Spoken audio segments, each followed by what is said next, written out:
What's up, Spartans? It's Dr. L here with Spartan Mind, your chief mind doc. We are on part 2 of a 3-part series talking about optimism because 2019 is on the way out, 2020 is coming up, and I want you to lead into 2020 with as much optimism as possible. And as we discussed in the earlier episode, optimism can be learned. It's not necessarily that there are people that are optimistic and people that just aren't. It's actually a skill that you can begin to learn, practice, and then implement in your own life.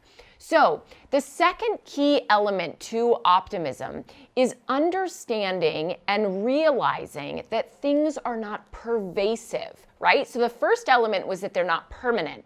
Now it's that they're not pervasive. Let me give you an example of what that means. So in the earlier episode that we did on optimism, we talked about a gentleman or a woman who went to a job and did unfortunately not get the job, right?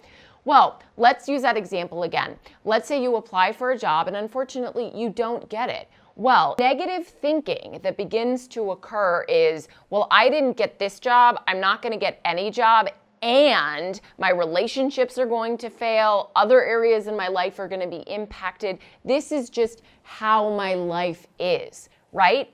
That's not the optimistic way. That's pervasive thinking, and we want to move away from that. We want to think of those events as singular and separate, okay? So the way that you might weave optimism in is to realize, okay, I didn't get the job in this situation, but my relationships are going really well, my health is excellent, I just signed up for the Spartan race and killed it. So you don't necessarily take that one instance and expand it into other areas. You leave it where it is, right?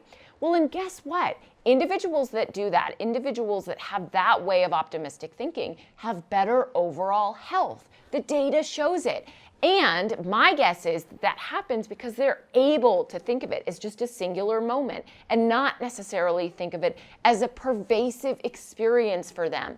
And so they go out and they engage in more exercise. They eat better, they think better, they have more connected relationships. And yes, that results in better overall health.